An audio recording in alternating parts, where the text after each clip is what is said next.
Very glad to be here with you all on a Friday afternoon. My name is Cindy Jiang, and I am zooming in from Columbus, Ohio, which is in the middle of the states, which we call a geographic region we call the Midwest. For those of you who are joining from abroad. Columbus, Ohio State is a large research university. We have about now close to 70,000 students. So my role at Ohio State is I wear many hats. One of that is leading the COIL initiatives on campus. So I'm very glad to be here today and look forward to a great conversation with you all. Great. And you want to introduce yourself? Okay, all right. I'm Dawn. I met most of you a few minutes ago. And I'll just say my connection to Cindy outside of the normal work is that my nephew just graduated from Ohio State University. So I have and I'm from the Midwest, but I'm always happy whenever I work with people from Ohio State. I'm always like, Christopher, did you take advantage of that? You know? And he did not. That's so funny. Okay. And then I just want to acknowledge all of our wonderful people that are with us here today online. We have a great big giant community of 45 of you currently. And so please introduce yourself in the chat if you haven't already, because all of you should know each other. We are a community and network. Okay. That's always a good thing to do because honestly, we learn and we steal from each other all the time. That is part of it. All right. So we'll go to the next slide. Okay. Let's see. We'll go to the next slide here. So we got multiple things going on here. Okay. Right, so we may already know the answer to this question, but we would like to see if you could let us know your experience with COIL. So for those that are online, if you have a little experience, if you could use the hand clap.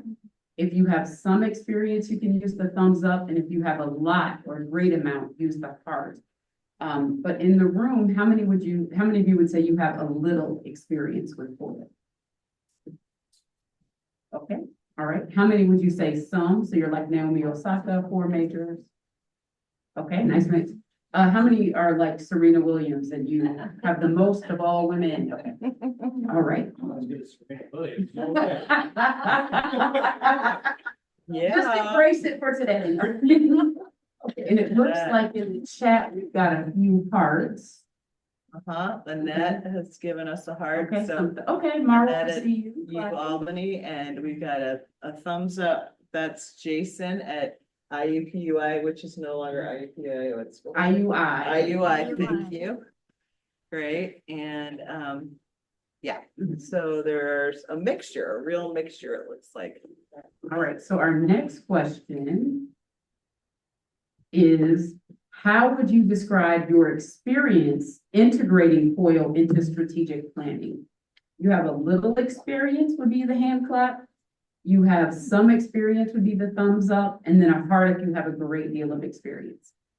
So how many would you say you have a little experience integrating COIL into strategic planning? Okay, so in the room, we've got 3-ish hands, 3.5, 4, okay. All right. How about how many of you would say you have some experience integrating COIL into strategic? Okay, we've got 2 in the room. Okay, and how many would say you have a great deal of experience? And we've got 1. All right, so Sally, come up. You're now the co-facilitator. That's why we do this. All right, and it looks like in the chat I see some. Okay, oh, Jason. Okay, excellent. We see you, Jason. We see a couple of thumbs up. Okay. All right. Okay. All right. So next, the question, before we kick things off and you see some specific examples, we really want to hear a little bit about what you would like to know or what you think you need to know to advance your work in COIL.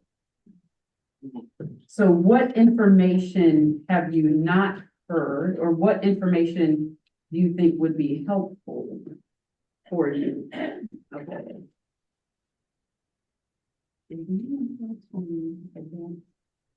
Yes, I'm doing it over here. Okay. So we'll go to the next one. All right. There you go. So what do you need to know? And you may not know what you don't know, but if there are some things that came up earlier, I need to know how to do this across the campus. I need to know how to do this in an interdisciplinary way. But what are some of the things that you would like to know or need to know? Okay, so Holly from UT Austin, how to get academic leadership buy-in to recognize participation in COIL towards promotion and tenure. Ooh, we talked about this at lunch. Oh, Great. Here's another good one. Are there hidden financial costs to doing COIL equitably? Good question. And the right amount of official allies and their networks. Wait, is there a part of the other? Okay.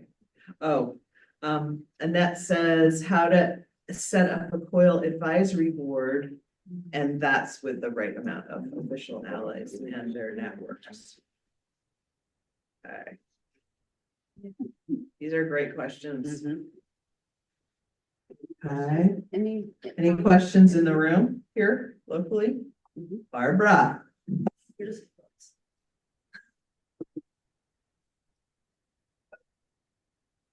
Thank you.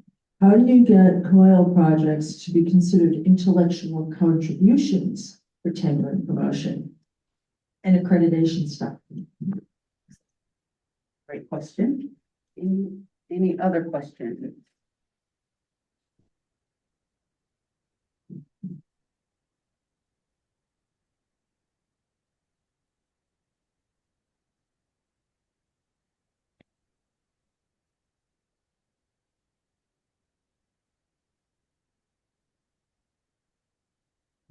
One more in the chat. Oh, Is there a way that we can make the chat be another column? Just trying to make that happen. Let's see how that is working here. No, not here, we got there, we just want to get the chat over here so we can see it. Okay, what is it? Is it that one? Okay. So your experience in a step-by-step approach to COILing with colleagues overseas. Okay, that will probably be something, maybe another session we'll talk more about. I would actually maybe go to the student voices that's happening concurrently to that today. And you can come to a COIL workshop, SUNY COIL workshop for that. Okay, let's see. How to reward non-tenure track faculty who COIL? Great point. And yeah, we've got lots of, okay. And how do you emphasize COIL through a quality lens and not from a Recording in progress. oopsie, a quantity lens? And did COIL begin with cohort models? Yes, in some places, I think it did. And actually one of our panelists this morning was talking about that. And it actually works that way. Okay. So another question. How to reward non-tenure track faculty who COIL? And there's another question. Oh, we were joking, dreaming about sabbaticals and such like that. Okay. Well, these are all really good questions. So, oh, and I'll have to, open with the mic and then I'll keep this up in the chat. Oh, okay. Okay. So to sort of get our brains going about what we're talking about today, one thing that we do in the SUNY COIL coordinator and administrator workshop is that we like the process of mind mapping.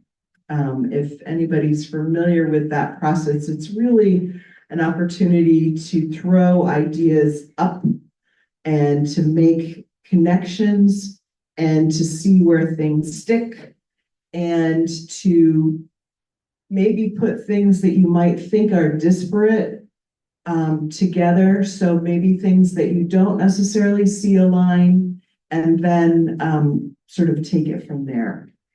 Because one thing we all know is you cannot do COIL by yourself. You cannot do COIL in a vacuum. You really need to do it in a community.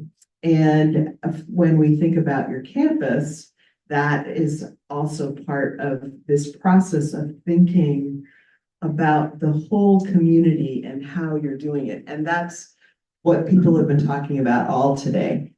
So we have this wonderful mind map that came from University of Potsdam from Friedrich, who was in my class, and I'm going to click on it and we're going to take a look at it. Oh, I gotta go over here. Okay. And is anybody familiar with Moreau? There's many ways you can do a mind map. There's a great tool called Bubble Us, so BUBBL.us. Moreau is also a wonderful tool, and this particular mind map is in Moreau. So this is sort of like the quintessential. I mean, he was really going for a big A+ in this class, as far as I was concerned. And I'm just going to start, and we're going to go left to right. So there's a lot of different moving parts to think about with COIL.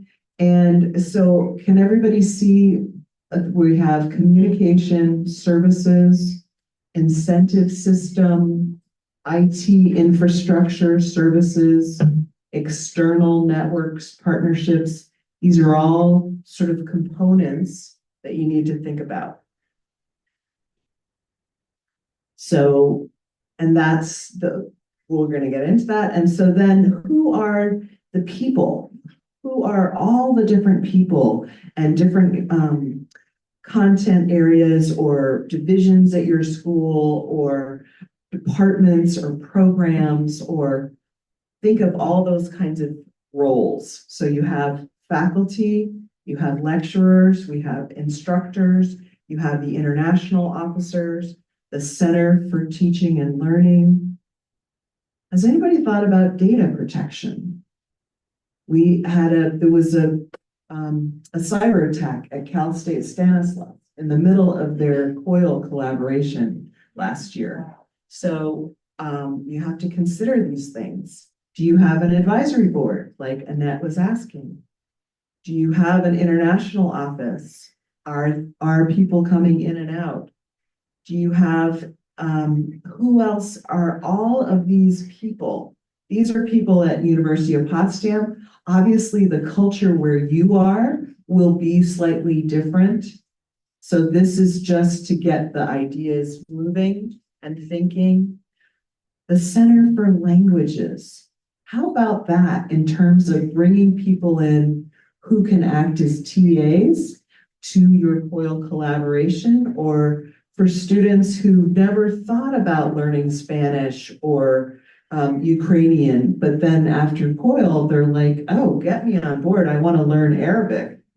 And also people in online learning, your e-learning people, your quality and assessment management, and also your IT people, right? So these are all people to think about. And then there are the initiatives on your campus.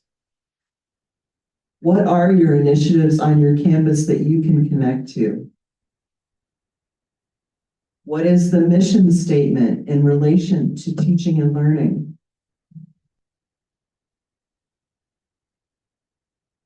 What are your funding goals, your strategic goals? So for homework, you all will get out your big white piece of paper and you can start thinking about who are these players on my team? What are the strategic initiatives that you want to connect to? Because COIL fits so well with all of it. Anything else you want to say about that? Cindy, do you want to jump in? Anything to say about that? About thinking about this? And this is really very comprehensive brainstorming process. And this is exactly where we started, trying to really, dump all the ideas on, a drawing board and starting the mind map to think about, where at Ohio State, that's how where we started really, starting from zero and looking at different constituencies as Dawn mentioned in the keynote that it takes a community. So who are the people that we need to reach out in the community and to form that community? So that's how we started, and which led to the strategic planning process, which I'm going to talk about in a minute. And I posted the link to the 5-year plan that I'm going to share, but also if you prefer to look at the slide, here it is.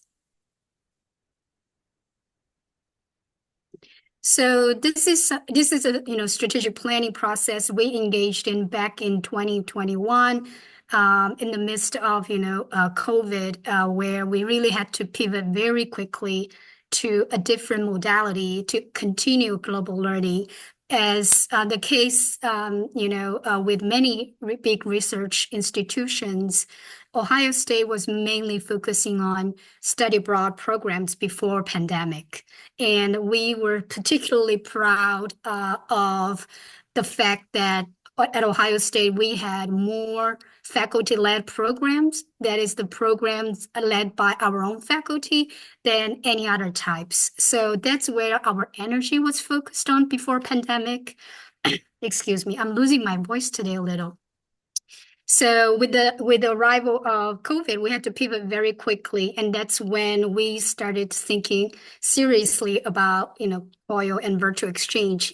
Hence the strategic planning, and this is it's a long process of planning that sort of culminating in this one document. So if you're just getting started with the mind map, no worries, you'll get to this point at some point. So there are 5 critical sort of areas, strategic priorities that we have identified. The first, there's a question about quality versus quantity in the chat earlier. How do we focus on quality instead of the number of the programs? I know great debates are going on about quality versus quantity in study abroad field. So that's where we began that, at Ohio State, how do we want to define COIL virtual exchange? And what are the core mandates that we want to put so that we can raise the bar and expectation for faculty and students who are engaged in this, high impact experiential program. So we really, dive deeper into that high quality piece and then high impact piece. So we had very, clear, explicit language about what COIL is. That means all 3, key elements of that COIL, including collaborative learning, including reflective processes. And then the other piece that to get this, start up and get the community involved is really, creating a space where we can disseminate the information. So putting together a web hub for COIL and then, really disseminating that information.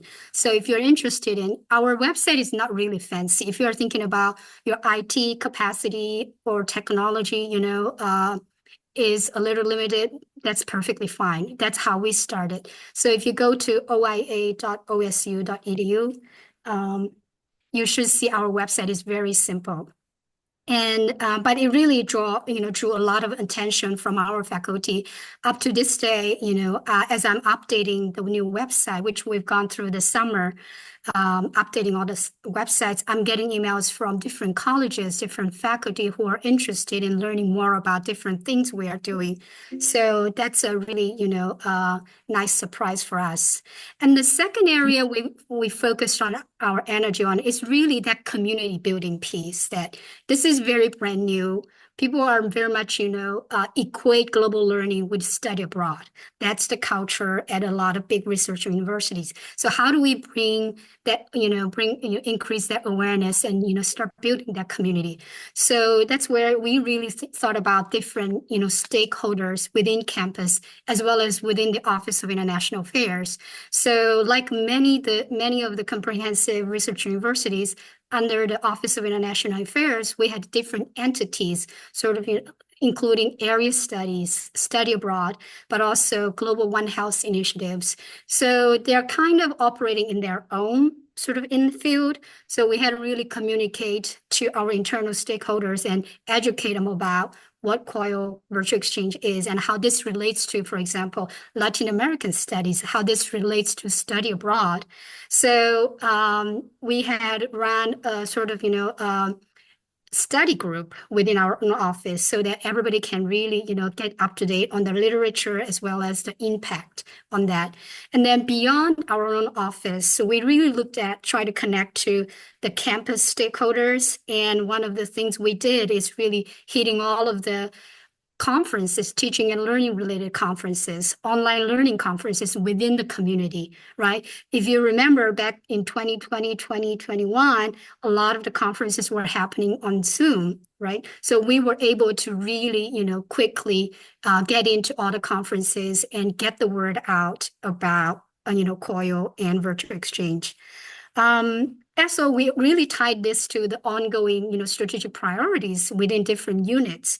So Don has mentioned a lot of the DEIJ initiatives and some of the, Black Lives Matter movements going on during the pandemic. That's exactly what we did. We connected COIL to the DEIJ imperatives. We connected COIL to our regional campus. There's a big initiative at Ohio State to reach out to the regional campuses, which tend to enroll students from underrepresented communities. These are the students who do not have the programs available or can access these programs that involve traditional global learning, types.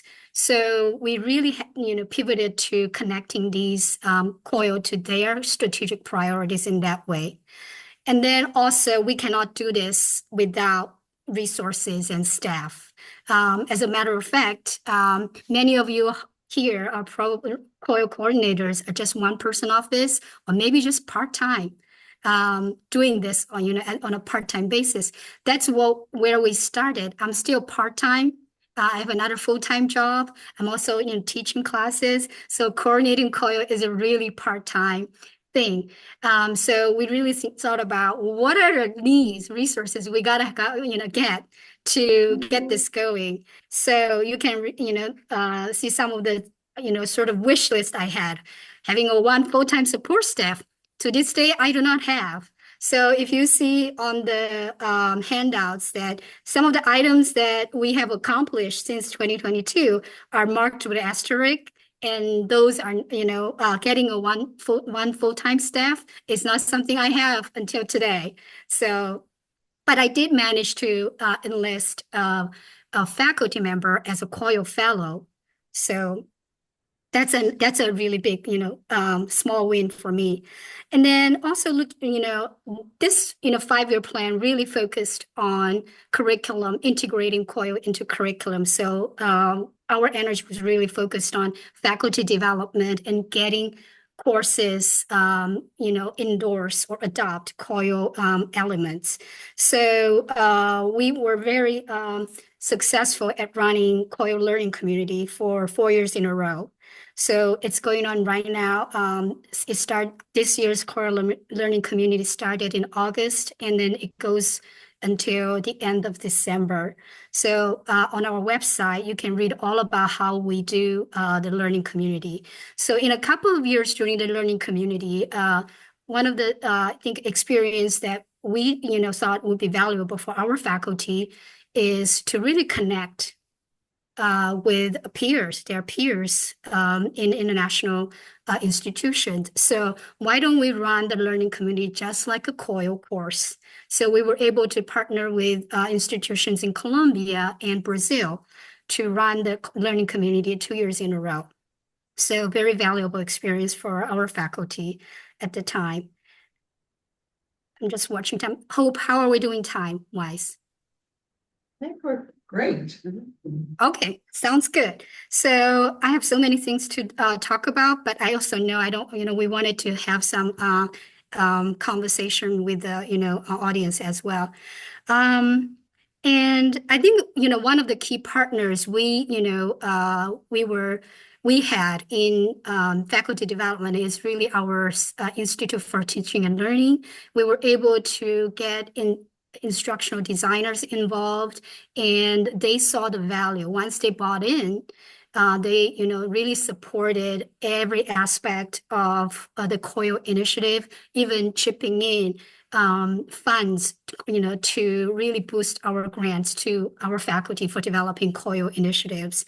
So if you're thinking about key partners, there they are, also digital learning, online education. We have a huge unit.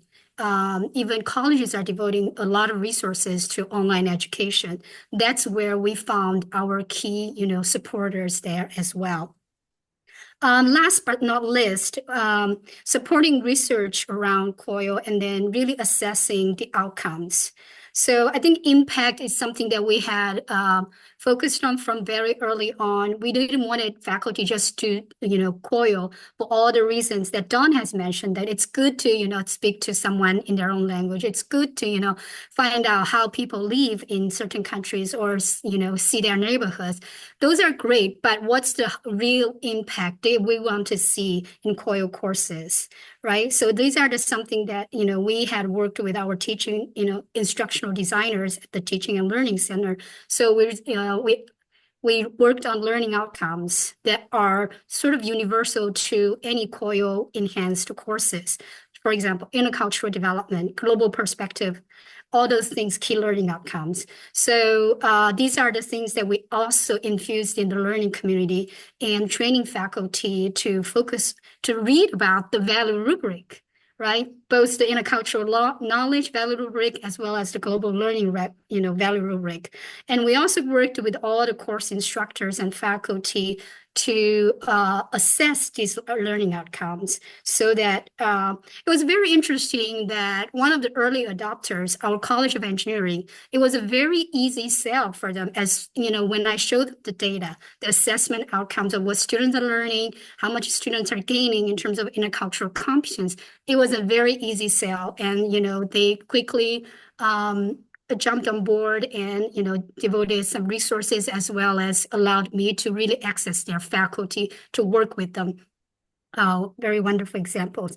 So I'm sharing this document so that it can spark some conversations for your community, but also I'm happy to answer any questions. Great. Okay. All right, so just a quick reminder, sorry, we made sure that we had uploaded the document that Cindy shared in the chat, but I don't think we gave it to you. So you will get a copy, we'll email that to you. You'll get a copy of that the 5-year plan. But on the document that you could use with the QR code, you'll see those 5 dimensions. So that first table was based on that document, so you can think about how you might do this at your institution. So we'll make sure that we email that out to you. So sorry about that. And the next thing we wanted to share were just a few models of curriculum mapping, program mapping for these types of initiatives that you may sort of do alongside the strategic plan document. So earlier I mentioned the 6 dimensions of global learning, so we'll share just a quick little bit about the value rubric. So these are the 6 dimensions of global learning that you see here. You want to go forward? And so let's see, it's 250. Okay. So one is global awareness. And again, what we do with the value rubrics in many institutions that adopt them, they don't necessarily use all 6 dimensions in every activity. So every COIL experience, every internship, you can choose which dimensions you think are most important to you and say, these are foregrounded, these are backgrounded, we may not even look at these. So this just helps you get started. So the first one is global self-awareness, so a systemic understanding of what's going on, the interrelationship of the self, the local, the global, the communities, the natural and physical world. The second is perspective taking. So how are you engaging and learning from diverse perspectives? How does your place in the world both inform and limit your experiences? Third, cultural diversity, where students are able to develop a curiosity to learn about other cultural diversity. That's always hard to measure. How can you see if someone's really curious? But how are you looking at the diversity of many different dimensions of diversity? We talked about that earlier: race, class, difference, power, privilege. Also, personal and social responsibility. This gets to what are your responsibilities to your local community, to the national community, to the region, to the globe, and then how do you develop an ethical power relationship as you're engaging in these activities? And then global systems is understanding how the systems are constructed, how they operate with differential consequences, both the human and the natural world. And then finally, the application of knowledge is how do you apply the knowledge and skills that you're getting to different places. So this gets into problem solving. So those are the 6 dimensions of global learning. We can skip this. So we want to make sure that on. So the main thing we wanted to share with you were some ways that institutions have gone through strategic planning. Different committees have done this kind of work. So one institution we've worked pretty closely with is Allegheny College, particularly in their global health. So this isn't a COIL example, but the process is what you could do with COIL. So for example, Allegheny decided to adopt the rubrics as their method of doing assessment for students in these courses. So they looked at the differences between what a major and a minor should be able to do. So you can see on the rubrics, there are 4 levels to the rubric. And so you can see for the global health studies major, that dark green, that is where students were expected to get to that milestone. The light green, milestone number 1. And so you can see that for this particular institution, they sat down and had conversations and said, okay, for us, we want students to get to that highest level for global self-awareness, for personal and social responsibility, and understanding global systems, which makes sense if you think about global health and the mission. Then you see for the minor, the levels are a little bit less. They're not expecting a student who is a minor to get all the way to that top milestone. And so this is one example that you can add to your strategic planning, is looking at this structurally. This is really helpful. Yeah.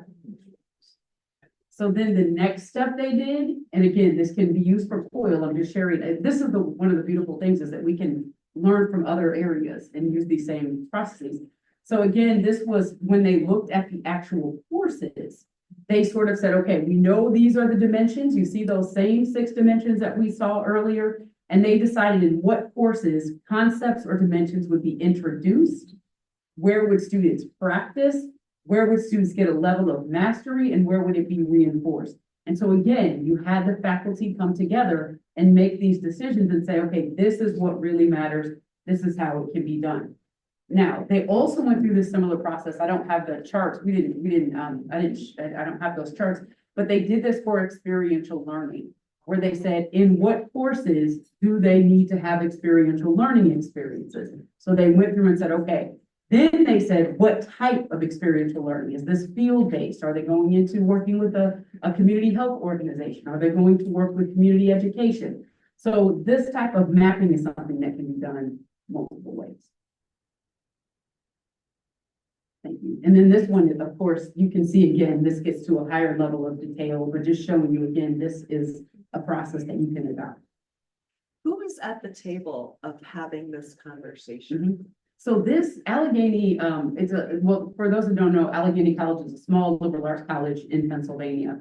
And so they had folks from their global health, the faculty that were associated with the global health major and minor. They also had someone from their international office who was a part of these conversations. And they had someone that was involved with teaching and learning too. So that was how they decided to do this. And I also should add, Allegheny uses the rubrics to assess student learning. So there was already buy-in on this. So they had a team of faculty and staff who had gone through professional development to assess student learning. So with the assessment process with the rubrics, there's a group of faculty and staff, interdisciplinary, who come in and they assess, you just get the student work product. So you may get an essay, you may get some type of art project, and then you get the creator statement or things like that. So that was already part of the culture, is that they were using these types of tools, if that's helpful.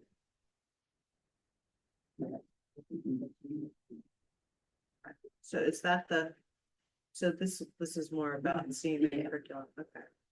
Yeah, then another thing that they also have done there and other places is identifying assignments. So this one again, you see, so, okay, what is this assignment doing? This is for a particular course.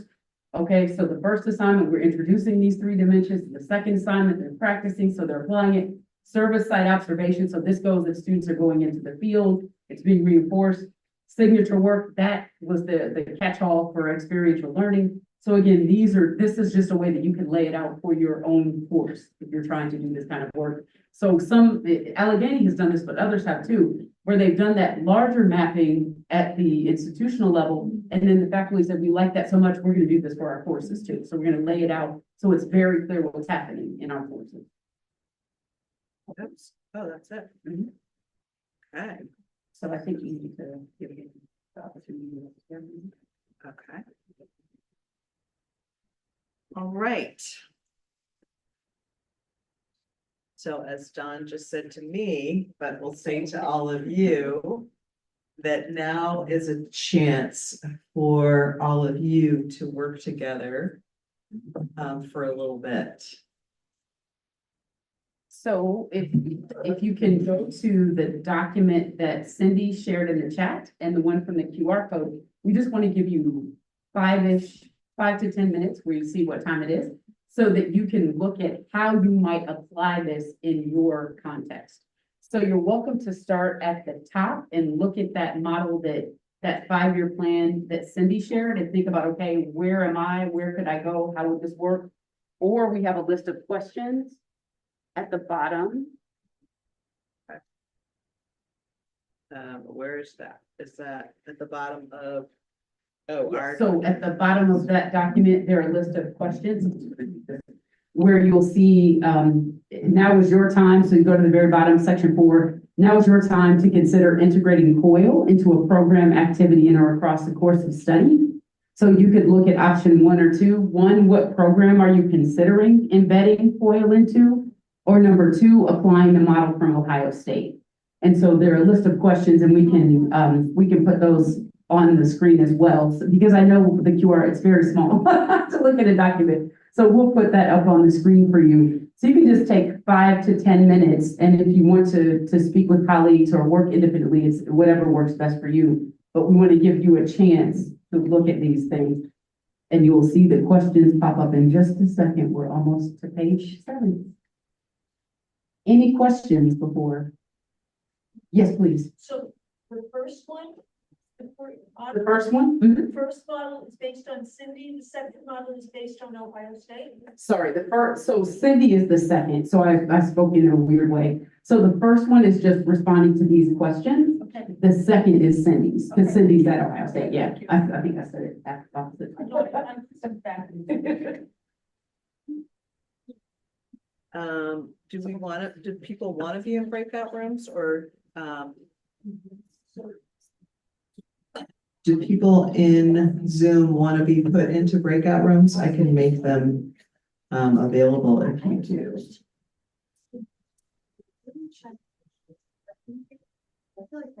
I just see comments about faculty and Senate. Cindy, there's a question for you in the chat. I see. So Annette's question, what do I think will take to get me a full-time staff? I'm working on it. I'm very close. I got a half-time, part-time staff right now. A lecturer who's working on a half-time appointment. So I think it's really about building that community and that culture at the university, so that, one, after listening to Dawn's keynote, I'm thinking Dawn needs to come to Ohio State, do a, speech to all the deans. That might do the trick. But on a more serious note, I do think, it takes a few years of my original 5-year plan is to really build that culture at Ohio State. And the fact that one of the, curriculum integration initiatives that was very successful is to get COIL integrated into our new general education structure.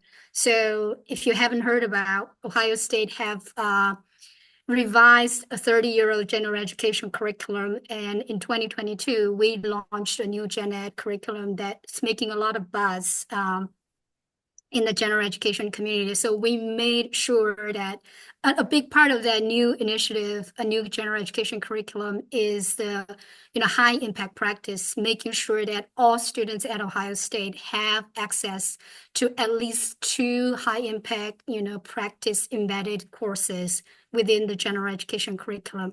So we made a pitch. I had numerous meetings with the curriculum committees to get them understand what COIL is. It probably took me about 5 meetings to get them fully understand what COIL is. They all understood what study abroad is. So getting them to, getting their buy-in that COIL is as effective as study abroad. And of course, we use assessment data. We managed to put COIL as a high impact practice in general education curriculum. So with that kind of movement, the department has to now develop courses with COIL, COIL elements if they want to really boost enrollments in the courses. And enrollments is money for our departments. This gets their attention. So I'm hoping that someday, not in the near future, that I will have that staff.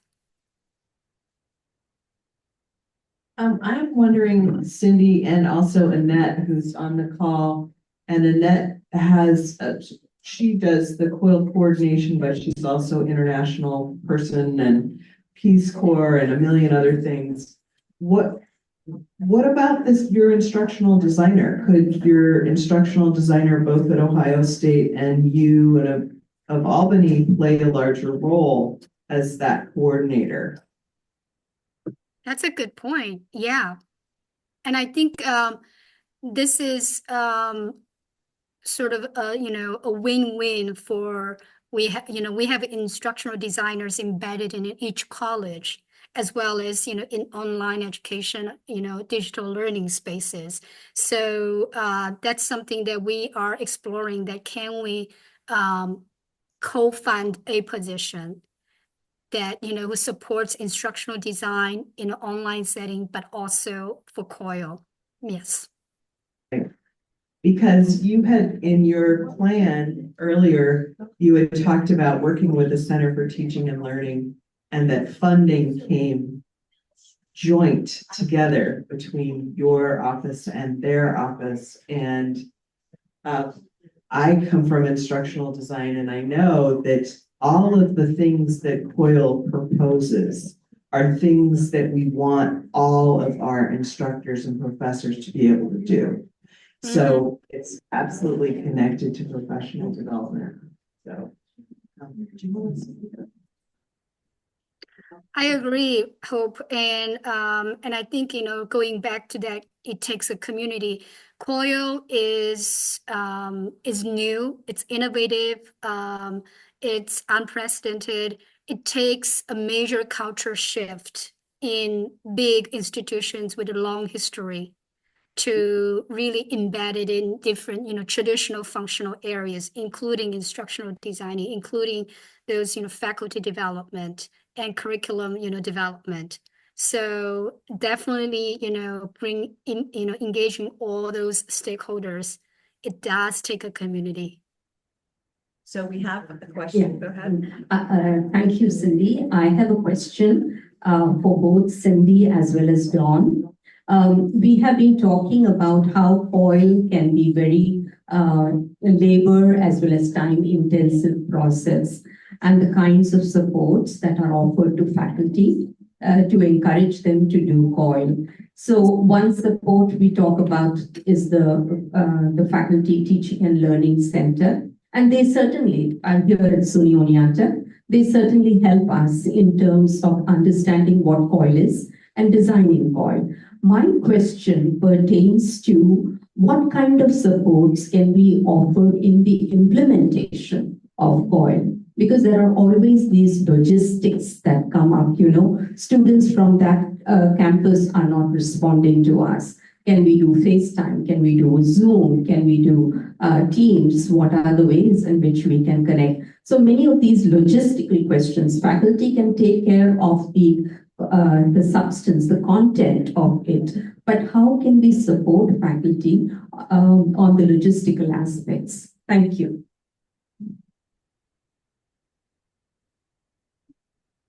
Thank you. I think I would say, one thing in the VE COIL initiative that we have at AAC&U, it's a model where there are instructional teams. So it isn't ever just a faculty member alone. So there's an instructional designer that's dedicated to the faculty that are working on COIL and virtual exchange. There is someone from the international office who is committed to doing the work. And then we also have monthly check-ins. And so I think that sort of structure, I know that is hard to match for an institution, but some have done communities of practice. So your first community of practice is learning how to do this.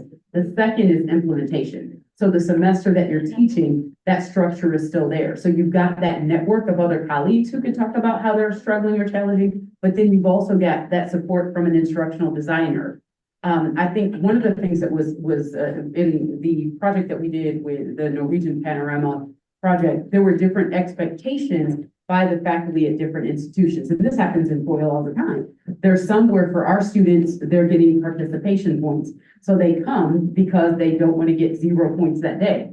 But their colleagues at another institution, they're not getting that. So they may or may not have the motivation to come. And so what if you're in that group where the student doesn't come? And so I think those are the kinds of things that when you've got that community of practice while you're in it, you can work with your colleagues and get ideas, and then the instructional designers may have ideas, but it really helps build a network to help support in the COIL experience.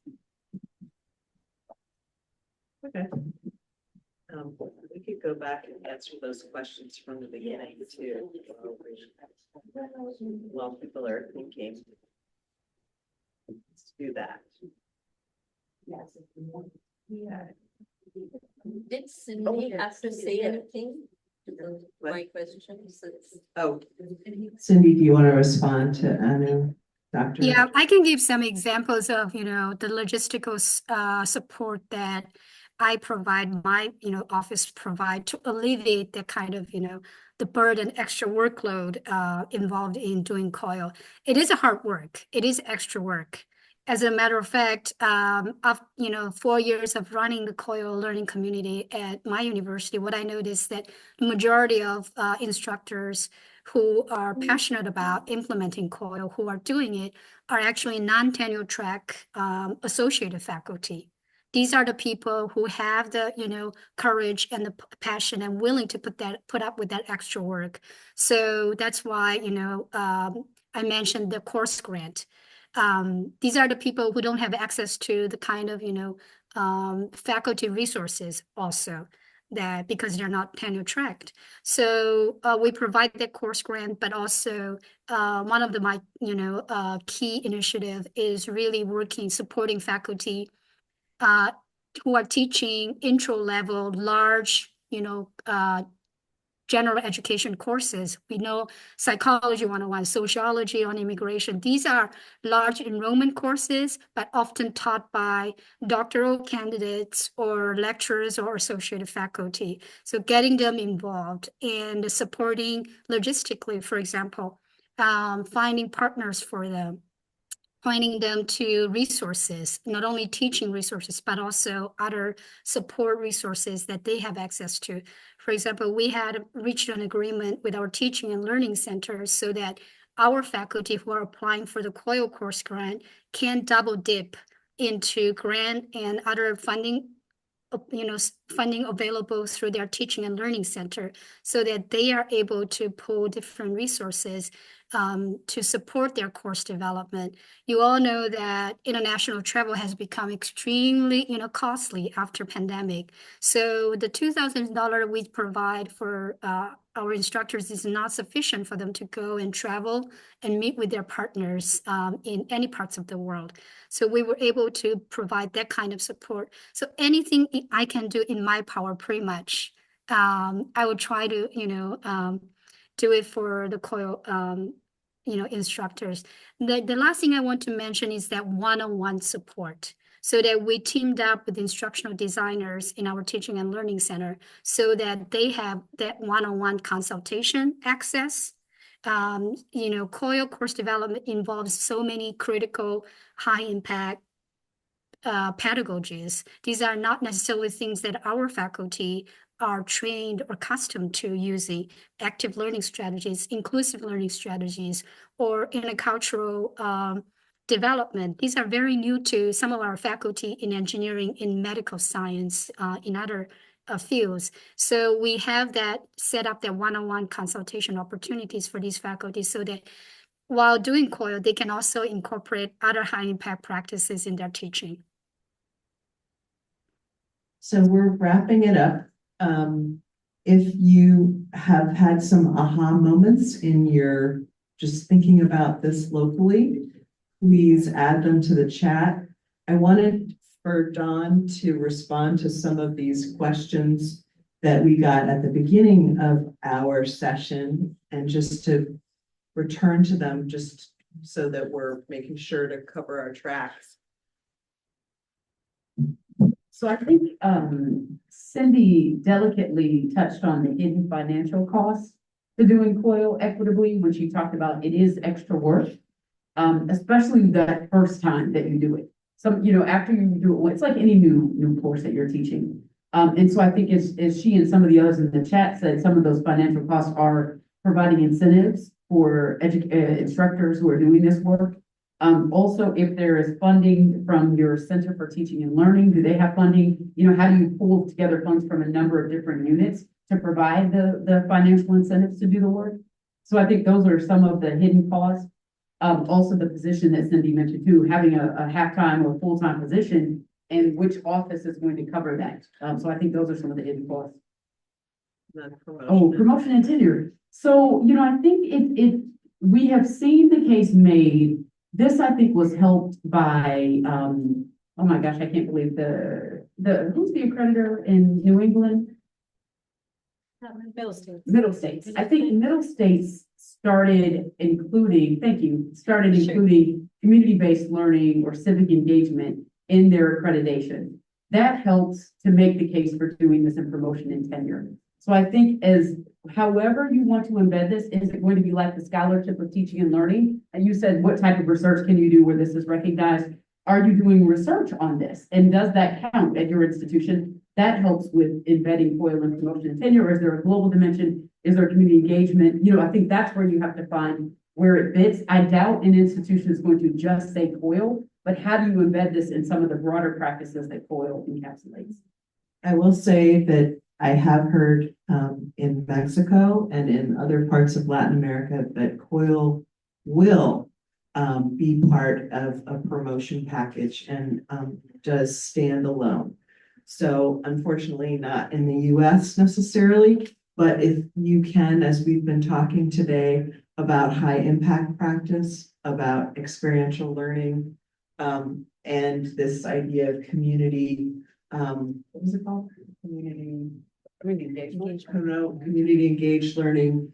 And there's there's a whole sort of suite of other kinds of actions that are now being recognized. And the provost from Oneonta actually at lunch today suggested that is something that the faculty and the instructors and professors themselves need to bring up in their departments to remind and to suggest to the administration to recognize these practices in your promotion package.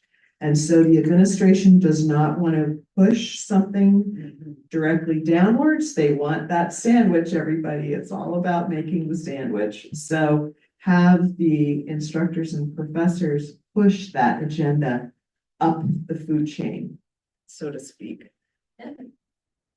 And also to Annette's point about setting up a COIL advisory board, remember what we've talked about in terms of all the stakeholders, that you want to bring in people from many areas of your campus who also recognize the power of what you're doing in relation to admissions, in relation to institutional research. So you could have two parts of your advisory board: support, like instructional design and Center for Teaching and Learning, and then you can have more advocate and funding connection to your advisory board. Okay.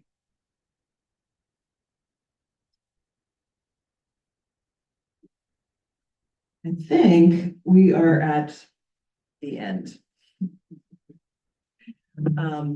Any other questions, reflections from our people locally or from online? Yes, Kathleen? You said sandwich, I assume top down, bottom up, is that what you're talking about? Yes. Okay. Yes. So Kathleen McKenna from SUNY Broome just brought up what the heck did I mean by the sandwich? And I'm sorry, I miss metaphor all the time. And what I meant was that it's the administrator suggesting, because we know that instructors and professors do not need to be told and do not want to be told. But if the professors can say and demand that this is what they want, so that's that sandwich from top down and from bottom up. So anyone from the community would like to say a reflection or a comment?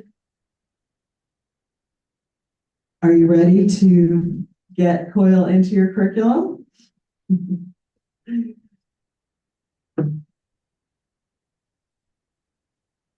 All right, well, with that, our very quiet group, if everybody can unmute once again and say thank you very much to Don and Cindy. I have learned a lot in this session, so thank you so much.